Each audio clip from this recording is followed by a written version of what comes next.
What if I told you that the real Lewis Hamilton was not present throughout the 2025 season, until the last test of the year? What if the problem was not him, but Ferrari?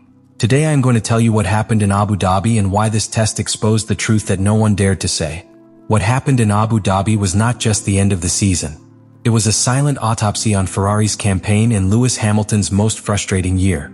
A post-season test that, without expecting it, became a technical judgment of the SF25 and even more, a vindication of a world champion whose reputation had been unfairly hit throughout the year. Hamilton, like every driver at the end of the season, received the opportunity to run a car in test conditions. But this time, it wasn't just a simple aerodynamic check or a Pirelli tire test. What they gave him was something radically different. A mule car, a modified chassis with a series of adjustments that for the first time all year, sought to adapt exclusively to his driving preferences. Quietly, without cameras or mass coverage, Ferrari altered the steering settings, changed the steering wheel ratio, adjusted the mechanical feedback reaching the driver's hands, modified the front and rear suspension geometry, and even reconfigured the weight distribution to rebalance the car toward a more neutral style. The difference was immediate. Telemetry records leaked unofficially to British media and technical forums showed that Hamilton, in his first long run with the new setup, not only equaled but surpassed Leclerc's times in comparable conditions. But the most impressive thing was not the times, but the consistency lap after lap, the smooth handling, the recovery of sensitivity under braking, the control in the transition phases. Hamilton wasn't just fast, it was him again. For months, it had been said that the Briton could not understand the car. But in Abu Dhabi, it became clear that the problem was that the car had never been designed to be understood by him. Ferrari had made a choice, conscious or not, to prioritize a technical architecture that favored Leclerc. Light steering, an ultra-direct front axle, aggressive nose behavior that forced Hamilton to change every automation cultivated in more than a decade at the highest level. The SF25 in its racing version was an unnatural car for Hamilton. A machine that, more than challenging him, disarmed him. With every curve, with every meter traveled, the car spoke to him in a language he did not master. And yet Lewis tried to learn it. He spent the entire season translating, adapting, searching for familiar sensations that never came. Until in that test, someone finally spoke to him in his native language. The most disconcerting thing for the pilot's environment was the realization that this performance was always available, latent, but hidden under layers of misguided technical decisions. It wasn't a lack of performance. It was lack of compatibility. And that, in modern Formula One, where cars are designed like tailored suits for top drivers, is a competitive death sentence. Hamilton's smile as he got out of the car was not one of satisfaction, but one of revelation. He was not celebrating the performance, but the confirmation that he was not finished. That the problem wasn't him. That everything I had felt during the year had a technical root. It was the closure of an open wound.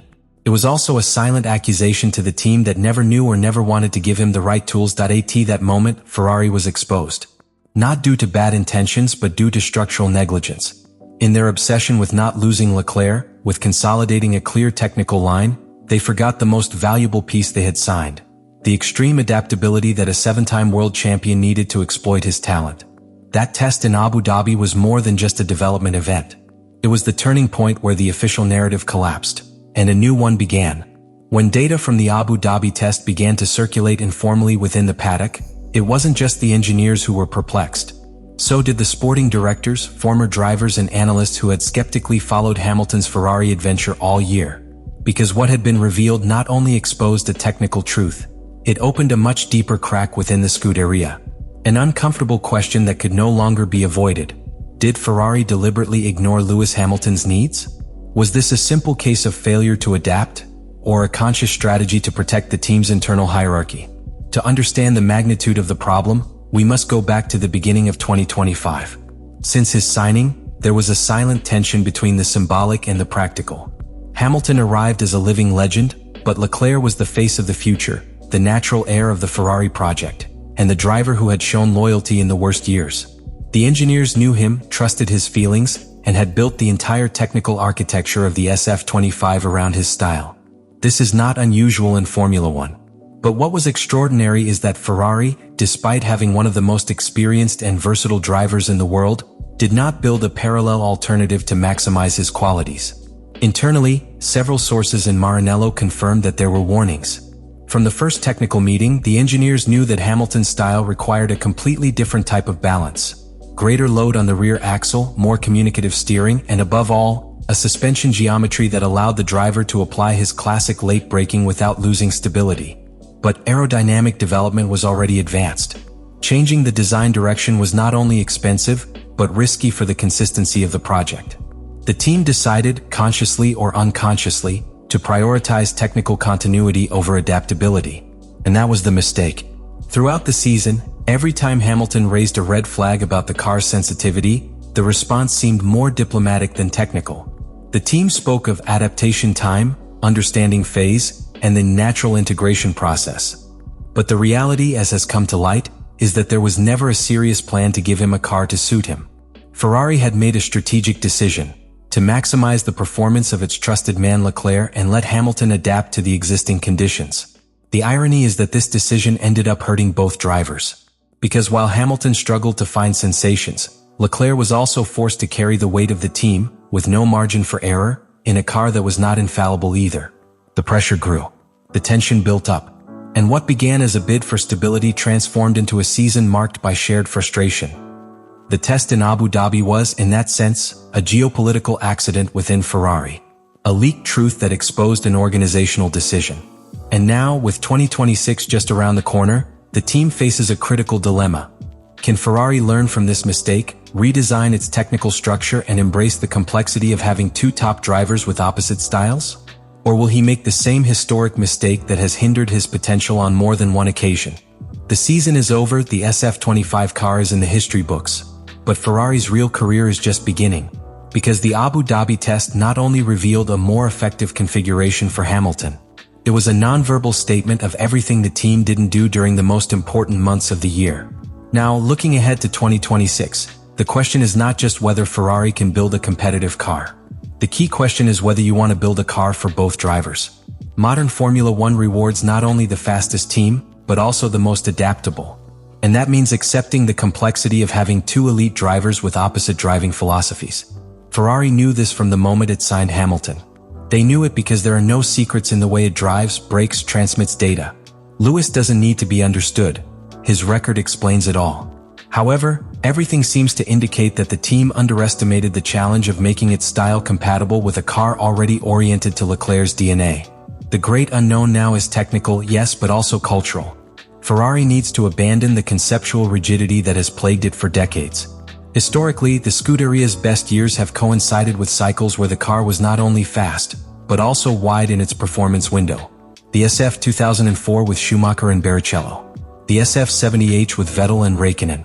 Those single-seaters were not single-pilot machines.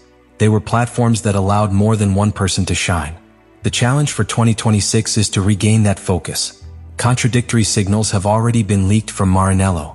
Some internal sectors insist that the SF26 tentative name of the new chassis will be based on a more neutral architecture. That changes will be introduced in the front suspension, in the rigidity of the chassis, and in the calibration of the differential to expand the comfort zones of both drivers. The implementation of a variable steering system that allows differentiated adjustments per session is even mentioned, something that would directly benefit Hamilton without harming Leclerc. But at the same time, other voices within the team show resistance. They fear that designing a car for two souls will dilute overall performance. And while that discussion is taking place internally, Hamilton is already quietly setting the course. The Abu Dhabi test was just the first step. What's coming now is a pre-season where, for the first time, his technical voice will have real weight in the development of the car. Everything will depend on how Ferrari manages that influence. Because if they ignore it again, the risk is not only losing competitiveness, it's losing Hamilton emotionally. It is not a threat, it is a warning based on experience. Lewis has worked with more rigid structures before. He knows when to fight and when to let go. And if it detects that Ferrari is not willing to build an environment in which it can compete at the highest level, it will not hesitate to activate exit options or, worse still, to give up emotionally within the project. The 2026 season then will not be decided in the first corner of the Australian Grand Prix. It is being decided now in the technical offices of Maranello, in private meetings with its engineers, in the simulation sheets that define how the car will react under different inputs. Ferrari is facing one of those historical bifurcations. Either it builds a truly binary structure, which honors the presence of two opposite but complementary talents, or the eternal cycle of frustration, internal division and disappointment will repeat itself? Leave me your opinion in the comments what you think about all this.